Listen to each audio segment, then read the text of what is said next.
Hello YouTube, it's Lion here with Hobbies of a Man once again, and today we are doing another Kaiju number 8 chapter review. Today we will be covering chapter 25. Now, we're going to do this like we always do, which is going to be a recap first, then a full spoiler discussion / review, and then we're going to end up with some theories. Although today I don't really have any specific theory, I just want to talk about the theory that I have been mentioning in the last two other chapter reviews. So if you want to see last week's chapter review, it's up in the card, and if you want to see the whole chapter review series, it's going to be at the end of the video. It's going to be the first video that pops up like right around here, so feel free to check that out. I'll also put it down in the description if I remember to do so. So let's just jump into it. The recap from last week is that basically the Kaiju have initiated an attack on the Japan Defense Force base. I can't remember the exact name of the base that there are here, but I will put it up on the screen since I actually cannot think of it right off the top of my head. But they make it there, and the base ends up having to wake up, and the platoon, I guess, like the whole group of soldiers is preparing to defend themselves and the base. And Hoshina must lead them like in battle because Mina isn't there. She went off to do something else with like JDF generals, I guess, or like somewhere else. She had to go do something, and Hoshina has to take charge here. The chapter last week ended on a cliffhanger with the Kaiju showing up and saying, "Target found," or something along those lines, and Hoshina hanging up with Kafka and being like, "Hey, I gotta go to work," which was really fun. I really enjoyed that little bit of interaction there because it adds a little coolness to Hoshina and it makes the Kaiju really intimidating. So that's the recap. If you want to see the whole review, please do check it out in the card, which is up there, or it should be already on the sidebar, so please do check that out. And now we are going to go into full spoiler territory. So if you don't want to watch that, please go read the chapter first, or, you know, click off the video, I guess.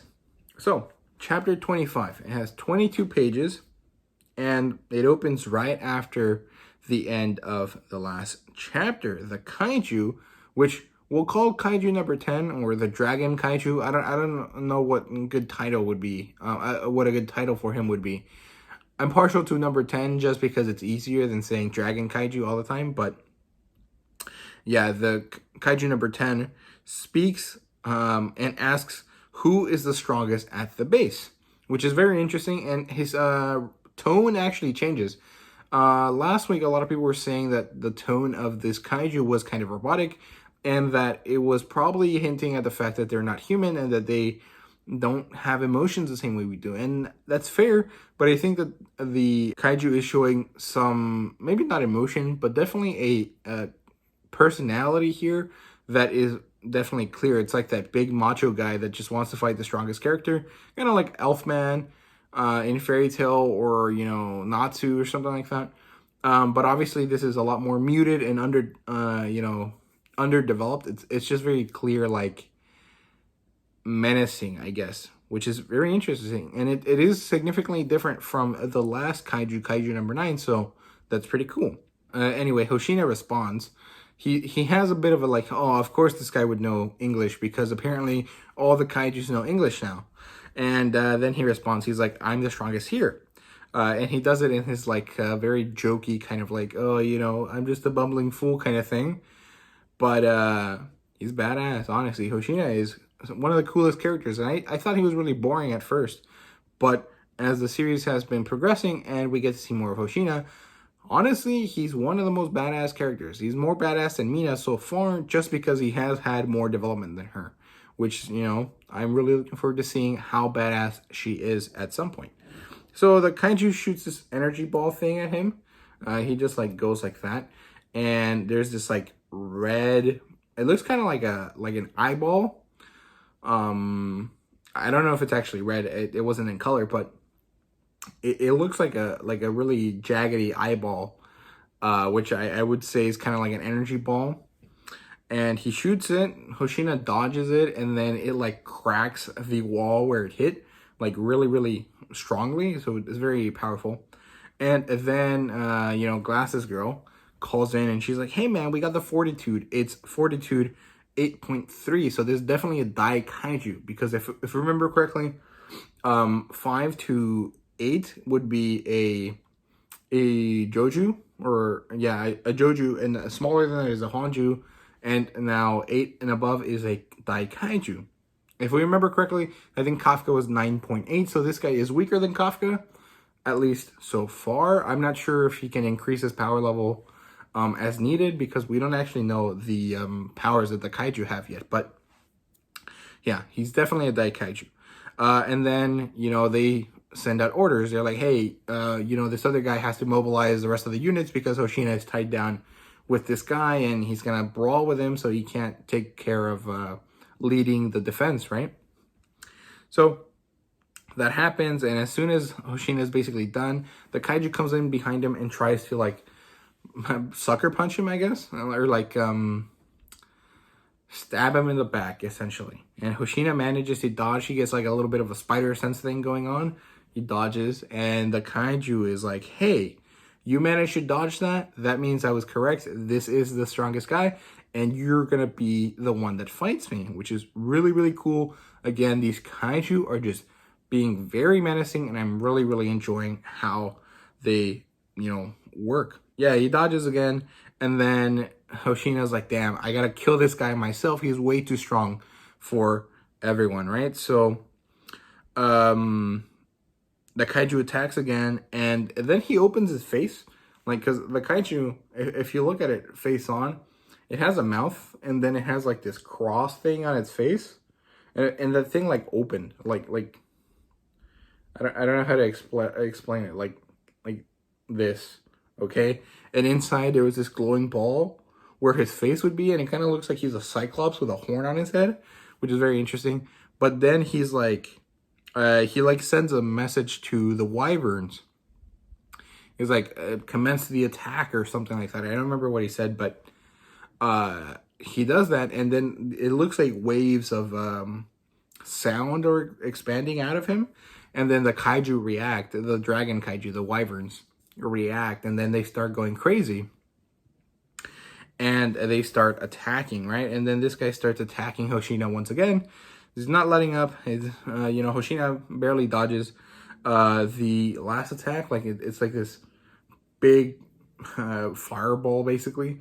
And Hoshina barely manages to dodge it.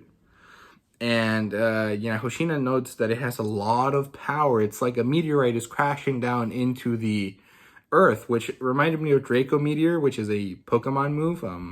I'll put up an animation of it so you guys know what I'm talking about. But yeah, it's really cool. And the attacks are super, super devastating, which is really awesome. And then the Kaiju comes in and tries to, like, beat up Hoshina instead of using his energy attacks, because he's probably like a brawler. He has a body type of a brawler. He's really big and large. And he kind of reminds me of a Nomu from My Hero Academia. But yeah, he punching at him, and Hoshina is like, juking, vibing, and managing to not get hit.